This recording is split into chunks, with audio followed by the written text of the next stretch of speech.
तो ये कहानी है आर्थर की, एक अमीर लेकिन अकेला लड़का जिसकी जिंदगी उसके दुश्मनों से खतरे में है। लेकिन सब कुछ तब बदल जाता है जब वो अपनी प्रोटेक्शन के लिए एक रोबोट गर्ल को हायर करता है, बिना ये जाने कि वो असल में एक इंसान है। और धीरे धीरे उसे उससे प्यार होने लगता है। और ये सब शुरू होता है एक बड़े कंपनी के वारिस आर्थर से, जो अपने ऑफिस में अपने बटलर से मिलता है। और बटलर एक पिंक बालों वाले लड़की को लेकर आता है जिसे वो एक रोबोट मैरी कहता है। और अपेरेंटली कई ट्रायल्स के बाद वो लोग आखिरकार एक रियल रोबोट बना पाए हैं, वही जिसे आर्थर लंबे समय से मांग रहा था। और आर्थर ये देखकर इम्प्रेस होता है और भी ज्यादा शॉक होता है ये देखकर कि रोबोट कितना रियल लगता है। हालांकि रोबोट दिखने में पूरी तरह रियल लगता है और इसलिए आर्थर तय करता है कि उसे और करीब से देखना होगा ताकि वो सही कंक्लूजन पर पहुंच सके। और अचानक कमरे में रखी घड़ी फट जाती है जिससे धुआं फैल जाता है और आर्थर की असिस्टेंट तुरंत दौड़कर आती है ये देखने के लिए कि वो ठीक है या नहीं। और लकीली आर्थर को कोई चोट नहीं आई और आर्थर कमरे में चारों ओर नजर डालता है ये समझने के लिए कि क्या हुआ। और तभी उसकी नजर एक इंटरेस्टिंग चीज पर पड़ती है। मैरी धमाके के दौरान जरा भी नहीं हिली, जैसे कुछ हुआ ही नहीं हो। और आर्थर पूरी तरह स्टन रह जाता है।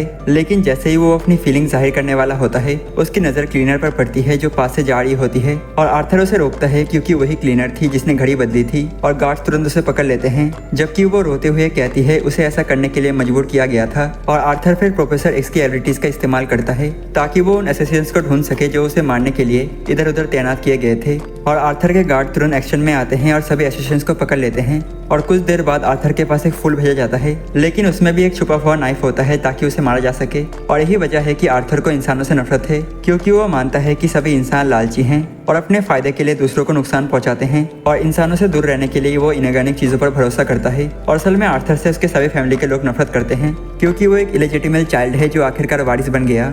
और यही नफरत उसकी जिंदगी को हमेशा खतरे में रखती है। और मैरी अब भी कमरे में खड़ी रहती है, जबकि आर्थर गुस्से में यह कहता है कि उसे झूठों से कितनी नफरत है और आर्थर अपने दुश्मनों को खत्म करने के लिए कुछ भी कर सकता है। लेकिन उसे ये नहीं पता कि मैरी असल में कोई रोबोट नहीं बल्कि एक लड़की है जो मार्शल आर्ट की प्रोटेजी थी और उसके पेरेंट्स का कर्ज चुका दिया गया था। और इसी वजह से उसने ये खतरनाक काम एक्सेप्ट किया, एक रोबोट मेड बनने की नाटक करने की। और उसी वक्त आर्थर मेड के साथ अकेले रहने की बात करता है, जिससे मैरी डर जाती है क्योंकि उसे लगता है कि चाहे वो कितनी भी इमोशनलेस क्यों ना लगे, आर्थर उसकी सच्चाई पहचान लेगा। और आर्थर उसकी तरफ बढ़ता है और मैरी के दिमाग में उसकी पूरी लाइफ फ्लैश होने लगती है, क्योंकि अगर आर्थर को पता चल गया कि वो इंसान है तो उसका बचना नामुमकिन है। और फिर भी मैरी खुद को इतना स्टिफ रखती है कि और आर्थर को यकीन हो जाता है कि वो सच में एक रियल रोबोट मेड है। और आर्थर की पर्सनैलिटी अचानक बदल जाती है और वो एक बच्चे की तरह डांस करने लगता है, क्योंकि आखिरकार उसे वो मिल गया जिसकी उसे तलाश थी। और अगले दिन बटलर, जो अकेला इंसान है जिसे मैरी की असली आइडेंटिटी पता है, और वो उसे बताता है कि अब उसे यंग मास्टर आर्थर को एकेडमी तक स्कॉट करना होगा क्योंकि उसकी जिंदगी खतरे में है। और मैरी भूख से तड़पते हुए बटलर द्वारा बनाए जा रहे सैंडविच पर टूट पड़ती है, क्योंकि उसे तब तक खाने को कुछ नहीं मिलता जब तक आर्थर बाथरूम में ना हो। और वो अपना हिस्सा तो खा ही लेती है और साथ ही बटलर का सैंडविच भी चुराकर भाग जाती है, बिल्कुल किसी भूखे रकून की तरह। और बटलर दिल से चाहता है कि मैरी सेफ रहे, क्योंकि अगर आर्थर को पता चल गया कि मैरी वही चीज है जिससे वो सबसे ज्यादा नफरत करता है तो दोनों की खैर नहीं। और जब स्कूल जाने का वक्त आता है तो ड्राइवर एक सेकंड से भी कम देर में पहुंचता है, लेकिन आर्थर उसे जमकर डांट देता है। और रास्ते में आर्थर मैरी को अपना शेड्यूल बताता है और उससे कहता है कि उसे इंसान की तरह बिहेव करना होगा ताकि वो उसे स्कूल तक एस्कॉर्ट कर सके। और मैरी मान जाती है, लेकिन अकेले में चलते हुए वो गलती से दो लड़कों से टकरा जाती है और तुरंत माफी मांगती है। लेकिन वो दोनों उसकी माफी को इग्नोर करते हुए उसका मजाक उड़ाने लगते हैं और कहते हैं कि वो बिल्कुल रोबोट जैसी लगती है। और मैरी को इससे गुस्सा नहीं आता, क्योंकि वो ये सब बचपन से सुनती आई है। उसकी मदर उसे हमेशा इमोशनलेस होने के लिए डांटती थी। और तभी उस झगड़े के बीच आर्थर वहाँ पहुंच जाता है और दोनों लड़के आर्थर को देखते ही डरकर भाग जाते हैं। और मैरी आर्थर को शुक्रिया कहती है और आर्थर उसके सिर पर हल्के से हाथ रखकर कहता है कि उसे उसका इमोशनलेस चेहरा बहुत क्यूट लगता है। और मैरी अपने अंदर की खुशी को छुपा लेती है, क्योंकि जिंदगी में पहली बार किसी ने उसके बारे में इतना प्यारा कुछ कहा था। और उसी दिन बाद में आर्थर अपने भाई मेनार्ड के साथ एक मीटिंग करता है और बाहर से दोनों एक दूसरे से बहुत अच्छे से मिलते हैं, लेकिन अंदर ही अंदर एक दूसरे को कोस रहे होते हैं। और मेनार्ड चाहता है कि आर्थर किसी तरह रास्ते से हट जाए ताकि वो वारिस बन सके। और असल में वही उन लोगों में से एक है जो आर्थर को मारने के लिए असैसिन्स भेज रहा है। और मैरी बहुत आसानी से दोनों के बीच की टेलीपैथिक कॉन्वर्सेशन को समझ जाती है और सोचती है कि भले ही मेनार्ड आर्थर की मौत की साजिश से रचता रहता है और फिर भी दोनों भाई काफी क्लोज हैं। और थोड़ी देर बाद मेनार्ड बहाना बनाकर कहता है कि उसे बाथरूम जाना है, लेकिन जैसे ही वो कमरे से निकलता है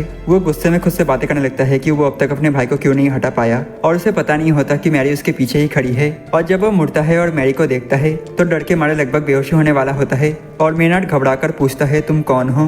और मैरी कामली जवाब देती है मैं एक रोबोट मेड हूँ। और मेनर्ड उसके पास आता ही ये कंफर्म करने की वो असल में रोबोट है या नहीं। और आर्थर की तरह वो भी यकीन कर लेता है कि मैरी में कोई इमोशन नहीं है। और मैरी उससे कहती है कि वो कुछ इंसानी चीजें भी कर सकती है, जैसे मुस्कुराना। और फिर वो एक डरावनी हॉरर मूवी वाली मुस्कान देती है, जिससे मेनर्ड डरकर वहां से भाग जाता है। और बाद में मैरी आर्थर के कमरे में जाती है, जहाँ आर्थर उससे एक स्पेशल रिक्वेस्ट करता है और वो कहता है कि क्या वो उसके गोद पर लेट सकता है। और मैरी थोड़ा हिचकिचाती है लेकिन मान जाती है और आर्थर उसके गोद पर सिर रखकर लेटता है और अपने दिल की बात कहता है कि वो स्ट्रांग बनना चाहता है, क्योंकि उसकी जिंदगी में कोई नहीं है और सब उसके खिलाफ हैं। और मैरी सरप्राइजिंगली उसे भरोसा दिलाती है, आप मुझ पर भरोसा कर सकते हैं। और वो कहती है कि चाहे कुछ भी हो जाए वो हमेशा उसके साथ रहेगी। और आर्थर का चेहरा उम्मीद और राहत से चमक उठता है और वो मैरी को शुक्रिया कहता है और धीरे धीरे उसकी गोद में सो जाता है। और अब मैरी और आर्थर के बीच एक इमोशनल बॉन्ड बन चुका है और मैरी उसे उसी तरह प्रोटेक्ट करना चाहती है जैसे आर्थर ने उसकी रक्षा की थी। लेकिन फिर भी उसके दिल में एक झूठ छुपा हुआ है कि वो कोई रोबोट नहीं बल्कि एक इंसान है।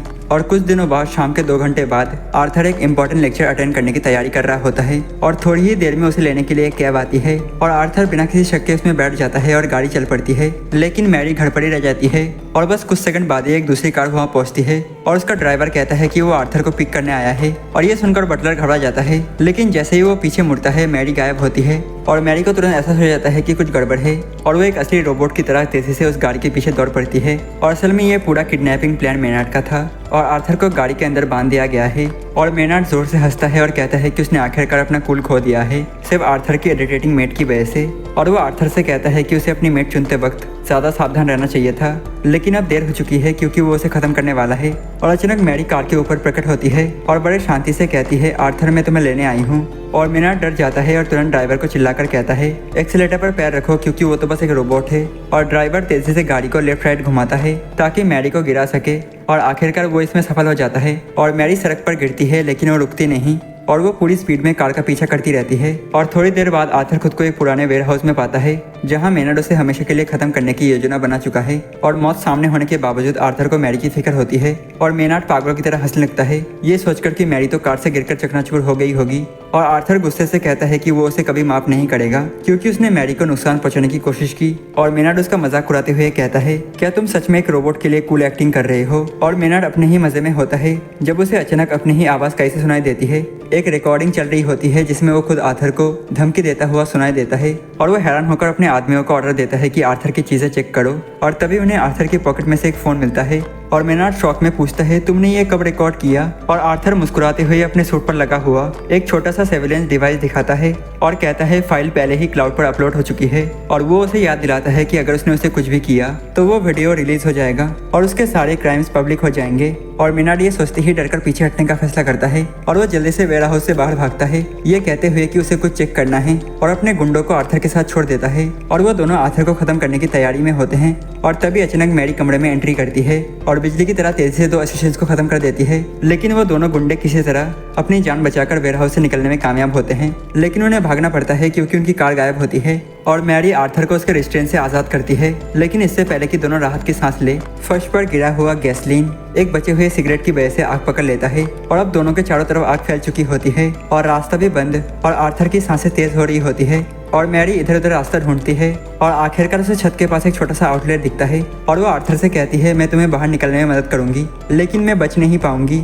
और आर्थर तुरंत मना करता है और वो नहीं चाहता कि मैरी उसकी खातिर अपनी जान दे दे। लेकिन जब मैरी को एहसास होता है कि शायद वो सच में मर जाएगी तो वो आखिरकार आर्थर से अपनी दिल की बात कह देती है और वो कहती है कि जब भी वो आर्थर के पास होती है उसे खुशी महसूस होती है। और फिर वो मुस्कुराकर कहती है, चिंता मत करो, मैं इससे बच जाऊंगी, मैं एक रोबोट हूँ याद है और मैं हमेशा रिबूट कर सकती हूँ। और आर्थर की आंखें भर आती हैं लेकिन वो मजबूरी में मैरी को आउटलेट की तरफ धक्का देता है ताकि वो खुद बाहर निकल सके।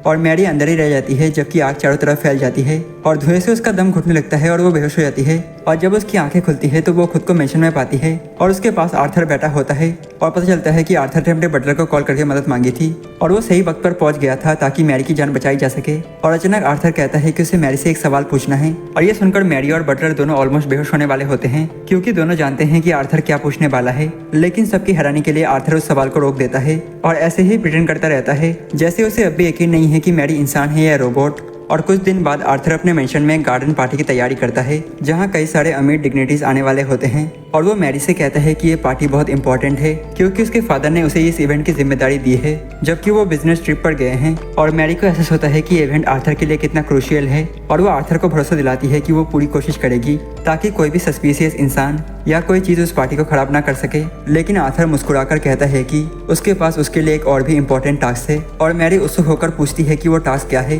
और ये सुनकर ऑलमोस्ट गिरी जाती है जब आर्थर कहता है कि जाओ और सारी हरी मिर्ची हटा दो, मुझे उनसे नफरत है। और थोड़ी देर बाद उसके दो फैमिली मेंबर्स कार्ल और शार्लेट पार्टी में पहुंचते हैं और आर्थर उनसे बहुत अच्छे से घुल मिल जाता है जिससे मैरी थोड़ा कंफ्यूज हो जाती है क्योंकि उसे तो लगा था कि पूरी फैमिली आर्थर से नफरत करती है। और तभी बटलर रॉय उसे समझाता है कि कार्ल और शार्लेट आर्थर के साइड में हैं और बातचीत के दौरान शार्लेट कहती है कि आर्थर अब पहले से ज्यादा खुश दिख रहा है और जरूर उसके जिंदगी में कुछ अच्छा चल रहा है और वो जानना चाहती है कि क्या बदला है। और आर्थर मुस्कुराते हुए प्राउडली कहता है, मैं आपको अपनी खूबसूरत रोबोट मेट से मिलवाता हूँ मैरी से। और शार्लेट दिलचस्पी से मैरी को पास आकर ऑब्जर्व करने लगती है लेकिन जब मैरी देखती है कि वो औरत उसे बहुत देर तक घूर रही है तो उसे लगता है कि उसकी इंसानी आइडेंटिटी पकड़ी गई है। और घबराहट में रॉय तुरंत सिचुएशन संभालता है और वो मैरी को पकड़कर वहाँ से बाहर ले जाता है और कहता है कि बर्तन धोने का समय हो गया है।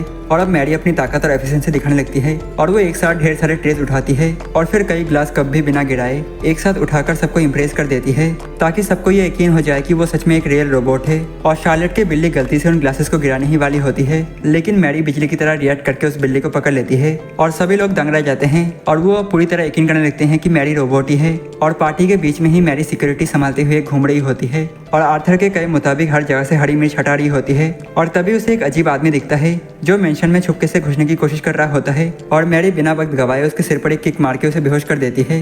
लेकिन उसे शक होता है कि शायद ये अकेला इंट्रूडर नहीं था और इसीलिए वो पूरे मेंशन को स्कैन करने निकल पड़ती है। और जब वो हॉलवेज में घूम रही होती है अचानक कोई पीछे से उस पर हमला करने की कोशिश करता है लेकिन मैरी तेजी से पलटकर अटैकर को पकड़ लेती है और तभी उसे एहसास होता है कि वो अटैकर और कोई नहीं बल्कि आर्थर ही है। और वो तुरंत उसे उसके कमरे में ले जाती है और उसे अपने गोदी पर सिर रखकर आराम करने देती है। और आर्थर थकी हुई आवाज में कहता है कि ये गार्डन पार्टी उसके लिए कितना एग्जॉस्टिंग साबित हो रही है। और आर्थर को थोड़ा बेटर महसूस कराने के लिए मैरी उसके बालों पर हाथ फेरने लगती है और तभी अचानक आर्थर उठकर उसे पकड़ लेता है और वो धीरे धीरे उसके पास आता है जैसे कि वो उसके होठों को छूने वाला हो लेकिन आखिर में बस मुस्कुराकर सॉफ्टली कहता है शुक्रिया। और मैरी का चेहरा लाल पड़ जाता है और वो जोर से ब्लश करती है और खुद को संभालने के लिए तुरंत उठ खड़ी होती है और कहती है कि मास्टर आर्थर अब ठीक लग रहे हैं और आपको पार्टी में वापस आ जाना चाहिए। और आर्थर चाहता है कि वो थोड़ी देर और उसके साथ रहे लेकिन मैरी बहाना बनाती है कि उसे पार्टी रिलेटेड टास्क पूरे करने हैं क्योंकि उसे प्रोग्राम किया गया है ऐसा करने के लिए। और फिर वो जल्दी से कमरे से निकल जाती है और उसे पता नहीं होता कि शार्लेट और उसकी वो इरिटेटिंग बिल्ली उस पर शक करने लगी है। और मैरी वापस पार्टी में लौटती है लेकिन अब वो खुद जैसी रहती है वैसी नहीं होती और आर्थर के साथ बिताए गए उस छोटे से पल ने उसे अंदर से हिला दिया है और वो कंसंट्रेशन खो देती है और एक ग्लास कप तोड़ देती है और गलती से रॉय पर पानी गिरा देती है। और रॉय उसे गुस्से से डांटता है और कहता है कि अभी पार्टी एरिया से बाहर निकल जाओ। और मैरी उदास होकर वहाँ से निकल जाती है और खुद को कोसने लगती है कि वो कितनी इनकॉम्पिटेंट है और उसे लगता है कि अगर वो ऐसे ही गलती करती रही तो वो आर्थर के लिए मुसीबत बन जाएगी। और वो धीरे धीरे गार्डन से मजे से गुजर रही होती है और तभी उसकी नजर एक आदमी पर पड़ती है जो छुपकर बॉम्ब प्लान कर रहा होता है और वो बॉम्ब आर्थर को उड़ाने के लिए लगाया जा रहा था। और मैरी बिना वक्त गवाए उस इंट्रूडर पर टूट पड़ती है और उसे जबरदस्त धुलाई देती है और फिर उसका डेटोनेटर छीनकर तोड़ देती है। लेकिन उसका गुस्सा यही नहीं रुकता, वो उस आदमी को एक जोरदार किक मारती है जिससे वो सीधा गार्डन मेज पार करता हुआ पार्टी एरिया में जाकर गिरता है और सभी गेस्ट घबरा जाते हैं। और देखते ही देखते सभी की नजर मैरी पर पड़ती है और लोग चिल्लाने लगते हैं कि वो बदमाश हो गई है और वो रोबोट खतरनाक है।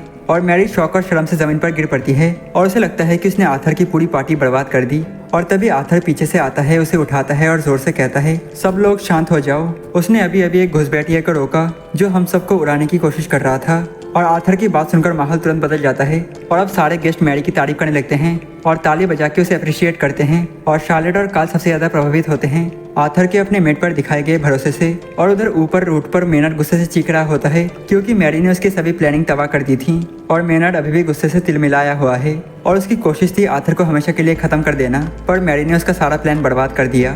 और फिर भी वो ठान चुका है कि वो आर्थर को चैन से जीना नहीं देगा जब तक कि वो उसे 6 फुट अंदर ना भेज दे। और उस रात पार्टी के बाद मैरी अपनी मेड यूनिफॉर्म बदलकर एक खूबसूरत ड्रेस पहनती है और बैल्कनी पर आर्थर से मिलने जाती है और वो शर्मिंदा होकर आर्थर से कहती है, पार्टी बर्बाद करने के लिए मुझे अफसोस है लेकिन आर्थर मुस्कुराकर जवाब देता है, बर्बाद नहीं, तुमने बहुत बढ़िया किया और तुमने वो हरी मिर्ची भी खत्म कर दी। और उनकी बातचीत धीरे धीरे थोड़ी पर्सनल हो जाती है। और तभी आर्थर अचानक पूछता है, वैसे तुम कैसे चल रही हो? और मैरी थोड़ा हड़बड़ा जाती है, लेकिन सिचुएशन संभालने के लिए झूठ बोलती है, असल में मैं 2 बैटरी से चल रही हूँ। और आर्थर जो क्लियरली दुनिया का सबसे भोला आदमी है, वो उस पर यकीन भी कर लेता है। और फिर वो मैरी को अपनी ओर खींचता है और उसके सर पर हल्का सा किस करता है। और मैरी पूरी तरह शॉक रह जाती है और वो तुरंत आर्थर को पीछे ढकेलती है और भागकर ग्रीन हाउस में चली जाती है। और वहाँ वो खुद से सोचती रहती है, उसे पता चल गया होगा कि मैं इंसान हूँ। और वो घबराहट में होती है और दूर से रॉय से छुपकर देख रहा होता है। और अगली सुबह मैरी ऐसे बिहेव करने की कोशिश करती है जैसे कुछ हुआ ही नहीं। और वो आर्थर को नाश्ता परोसती है और आर्थर मुस्कुराकर गुड मॉर्निंग कहता है, पर मैरी को जवाब देने में भी मुश्किल होती है। और आर्थर नोटिस करता है कि कुछ गड़बड़ है और वो सोचता है कि मैरी वास्तव में इंसान है। और वो ये कंफर्म करने के लिए उसे बार बार छूने की कोशिश करता है ताकि वो घबरा जाए। और मैरी अब ये समझ चुकी होती है कि आर्थर जानबूझकर ऐसा कर रहा है और वो उसे अवॉइड करने की कोशिश करती है, पर आर्थर हर जगह उसका पीछा करता है और उसे बिल्कुल भी सांस लेने का स्पेस नहीं देता। और मैरी रोबोटिक एक्ट करने लगती है, लेकिन यह प्लान उल्टा पड़ जाता है। और थोड़ी देर बाद रॉय उसे अपने ऑफिस में बुलाता है और शॉकिंगली उसे निकाल देता है। और मैरी पूछती है, मुझे नौकरी से क्यों निकाला जा रहा है? और रॉय जवाब देता है कि आर्थर अब उस पर शक करने लगा है और अगर वो रुकी तो आर्थर को सच पता चल जाएगा। और रॉय उसे आश्वासन देता है कि वो उसका ख्याल रखेगा, लेकिन अब उसे जाना होगा। और मैरी उसे समझाने की कोशिश करती है, मगर रॉय बताता है, आर्थर को तुम बहुत पसंद आ गए हो और इसीलिए अब झूठ बोलते रहना खतरनाक है। और अब आर्थर एक न्यू मेड ले आया है, एक इम्प्रूव रोबोट, जिसका नाम भी मैरी 2 रखा गया है। और आर्थर जब मैरी 2 से मिलता है तो वो उसकी एडवांस एबिलिटीज देखता है, लेकिन वो उसे उतना इम्प्रेस नहीं करती। और उधर असली मैरी दिल टूटे हुए हालत में जाने की तैयारी करती है और वो रॉय से कहती है, मैं मेड आउटफिट लौटा दूंगी और मैं कोई ऐसी चीज़ नहीं रख सकती जो मुझे उसकी याद दिलाती हो। और तभी आर्थर बाहर आता है और ये देखकर हैरान होता है कि मैरी को निकाल दिया गया है। और वो साफ कहता है, मैं किसी और मेड से सेटिस्फाई नहीं होऊंगा। और अचानक मैरी 2 बाहर आती है और असली मैरी को एक खतरा घोषित करती है और दोनों के बीच एक जोरदार फाइट छिड़ जाती है।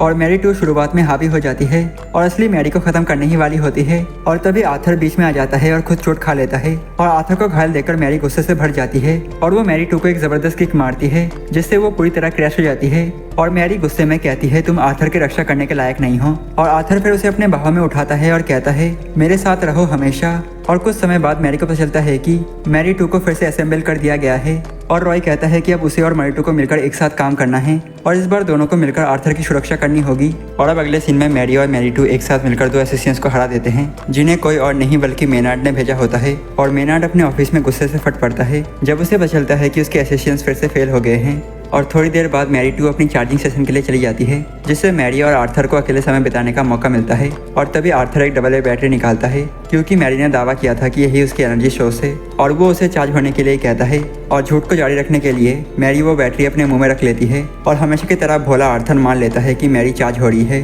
और कुछ समय बाद रॉय आर्थर से कहता है कि वो थोड़ा टाइम ऑफ ले ले, क्योंकि वो काफी स्ट्रेस में लग रहा है। और आर्थर इस बात को सीरियसली लेता है और मैरी से कहता है कि अगर कोई गर्लफ्रेंड मोड होता है तो उसे ऑन कर ले। और अब मैरी के पास कोई ऑप्शन नहीं बचता और वो आर्थर के साथ डेट पर जाने के लिए तैयार हो जाती है। और मैरी झूठ को बनाए रखने की कोशिश में आर्थर से कहती है कि वो उससे सबसे बढ़कर हमेशा हमेशा के लिए प्यार करती है। और ये सुनकर आर्थर हैरान रह जाता है और कहता है कि अब उसे उससे बात करते वक्त फॉर्मेलिटी की जरूरत नहीं, वो उसे उसके नाम से पुकारे। और मैरी इस बात के लिए मान जाती है और सोचती है कि अगर उसे सच में गर्लफ्रेंड जैसा दिखना है तो उसे एक रेगुलर कपल की तरह ही बर्ताव करना होगा। और वो दूर एक कपल को देखती है और उनकी तरह बर्ताव करने की कोशिश करती है, लेकिन गलती से आर्थर का हाथ लगभग तोड़ देती है। और इसके बाद दोनों आइसक्रीम खाने बैठते हैं और मैरी उसे आइसक्रीम खिलाती है। और जब आर्थर की बारी आती है तो वो उसके मुंह में बैटरी डाल देता है और आसपास के लोग ये देखकर डर जाते हैं और सोचते हैं कि ये कोई पागल इंसान है जिन्हें मदद की जरूरत है। और मैरी और आर्थर उस मासूम कपल का पीछा करते रहते हैं ताकि ये समझ सके कि एक नॉर्मल कपल कैसा बर्ताव करता है। और तभी आर्थर नदी किनारे खड़े कुछ बोट्स देखता है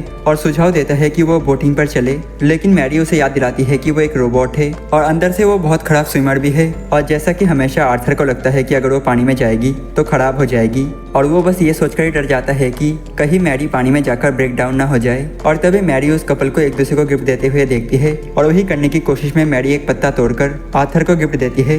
और गुस्सा होने के बजाय आर्थर उस गिफ्ट की कदर करता है और कहता है कि ये उसके दिल से आया है और यही सबसे जरूरी बात है। और इसके बाद दोनों पार्क में घूमते रहते हैं और जब आर्थर देखता है कि बाकी कपल्स एक दूसरे का हाथ पकड़े हुए हैं तो वो मैरी से पूछता है कि क्या वो उसका हाथ पकड़ सकता है। और मैरी के पास अब कोई ऑप्शन नहीं बचता और इसीलिए वो उसका हाथ पकड़ लेती है और चारों ओर सब खुश खुश नजर आ रहे हैं, लेकिन मैरी के मन में यह डर बैठा है कि शायद वो कभी आर्थर की नहीं बन पाएगी, क्योंकि वो तो बस एक वर्कर है और ये सब बस एक प्रिटेंड रिलेशनशिप है। और उस रात दोनों चर्च की ओर जाते हैं, जहाँ आर्थर बताता है कि उसके पेरेंट्स अक्सर यहाँ आया करते थे और वो कहता है कि इस चर्च में उनके बहुत सारे मेमोरीज जुड़े हैं। और तभी अचानक आर्थर मैरी से पूछता है कि क्या वो उससे लॉक लिप कर सकता है, और ये सुनकर मैरी लगभग कोमा में चली जाती है, क्योंकि वो पूरी तरह से ऑफ गार्ड पकड़ी गई थी। लेकिन वो जानती है कि इस वक्त वो गर्लफ्रेंड रोल निभा रही है और इसलिए वो मना नहीं कर सकती। और जैसे ही आर्थर उसके होठों को छूने के लिए झुकता है, मैरी को चर्च के छत पर कुछ चमकता हुआ नजर आता है और उसी पल उसे खतरे का एहसास होता है और वो फुर्ती से आर्थर को धक्का देकर रास्ते से हटा देती है। और मैरी तुरंत अटैकर की दिशा में ध्यान देती है और आर्थर से कहती है कि वो वही रुके,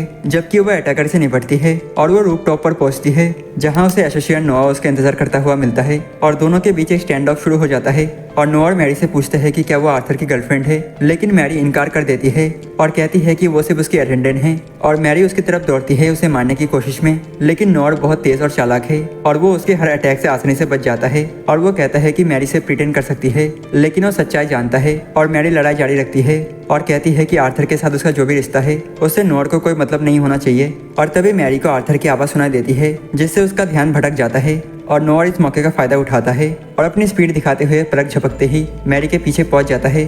और वो कहता है कि जो कुछ भी मैरी और आर्थर के बीच हो रहा है वो सब उसका भी बिजनेस है, क्योंकि वो मैरी के प्यार में पड़ चुका है। और इतना कहकर नोआ उसे छत से नीचे धक्का दे देता है और रूफ टॉप से गिरते हुए ठीक जमीन से टकराने से पहले ही आर्थर उसे पकड़ लेता है। और मैरी तुरंत अपनी रोबोट लाई जारी रखते हुए माफी मांगती है कि वो अपनी गर्लफ्रेंड और बॉडीगार्ड ड्यूटी दोनों में फेल हो गई। लेकिन आर्थर बिल्कुल भी नाराज नहीं होता, बल्कि वो उसके गाल पर एक हल्का सा किस करता है और वो फिर मुस्कुराते हुए कहता है कि अगली बार जब मैरी गर्लफ्रेंड मोड में आएगी तब वो उसे प्रॉपर्ली किस करेगा। और घबराकर मैरी झूठ बोल देती है कि गर्लफ्रेंड मोड बहुत ज़्यादा एनर्जी कंज्यूम करता है, इसलिए वो इसे बार बार यूज़ नहीं कर सकती। और ये सुनकर आर्थर का दिल टूट जाता है और वो तुरंत रॉय को कॉल करता है ताकि वो आकर उनको कार से ले जाए। और अगले दिन क्लास में भी मैरी का दिमाग नोआ के बारे में ही सोचते हुए भरा रहता है। और तभी अचानक नोआ क्लास में एंट्री करता है और खुद को नए ट्रांसफर स्टूडेंट के रूप में इंट्रोड्यूस कराता है। और ये देखकर मैरी दंग रह जाती है, लेकिन उसे पता नहीं होता कि नोआ दरअसल मेनार्ड के लिए काम कर रहा है। और मैरी घबराकर क्लास से बाहर भागती है ताकि आर्थर को चेतावनी दे सके, लेकिन रास्ते में नोआ उसे एम्बुश करता है